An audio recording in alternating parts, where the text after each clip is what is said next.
Hello, my name is Patrick Conifal, and this is a demo video of all the elements within my game. Starting off at level 1, the game PopLearner utilizes UI buttons to navigate within the game menu. It showcases all the levels through the scroll box, and allows the user to enter different menus through touch inputs, and utilizing a widget switcher to switch between the menus, such as the main menu, the inventory, and the shop menu. The user interface buttons use onPressed and onReleased functions that function both with mobile and PC testing, which allows for more efficient development. The core gameplay is generated by the level generator. Using the PCG graph that inputs a random seed based on the position of the sample data within the level generator spline tool. In addition to using a seed input by the level integer based on the level selected that modifies the PCG actor property component for the transform points node. The core objective is to tap all the objects based on the numerical or alphabetical order depending on the game mode chosen, where the player may also use the size of the objects for reference to get an idea of which object to press first. The way the order of the object chosen order is calculated is through a bubble sorting algorithm that takes in all the existing actors within the level and sorting it based on scale, and using the largest scale of the array as a key to tapping the correct object, and using the ordered indexes to set the text rendered text to either numerals by finding the index according to the object size, or using that index to find a matching alphabetical letter from an alphabetical string array. Each object has an assigned random color with increased saturation to keep the game colorful, and this is done by creating a dynamic material, and then subtracting from the random colors and applying it to the text rendered text to use color theory opposite colors for readability and to add a unique sense of gameplay for each level. Using stat FPS, it is possible to see the frame rate within the game, and maintains a steady 120 frames per second as majority of the objects within the level are set to static and lighting is set to baked, whilst also removing shadows, leaving only animations, UI, and visual effects to play during the gameplay. Throughout coding, ensuring casting is called when necessary and referencing to prevent additional casts or references to save resources, and events to be used while sticking to the naming conventions for variables and events, in addition to making sure to comment along the way to understand how the systems work together. Next is the multiple playstyles and levels of difficulty with progression mechanics.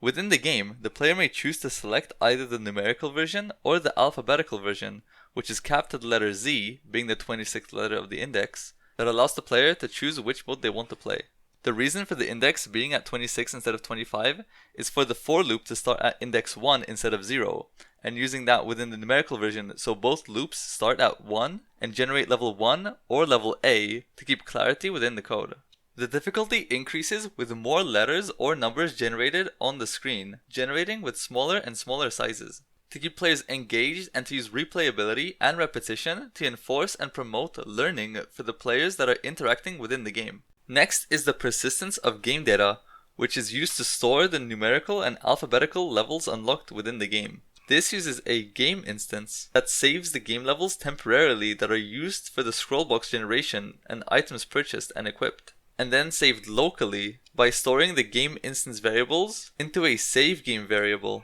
The game increases the level if the player has completed the highest level, as it checks if the current level played is the same as the highest level unlocked, ensuring other methods don't unlock unintentionally, which then the shop and inventory both check for which items have been bought to disable the purchase button, and which items have been last equipped to highlight the currently equipped items, such as the effect chosen or the background chosen. Next, for the implementation of in-app purchases, when the player presses a buy button, it modifies the save game variable of an enumeration boolean map. So when the button is pressed, the chosen enumeration is set to true, which then also disables the purchase button and unlocks the purchased item in the inventory menu.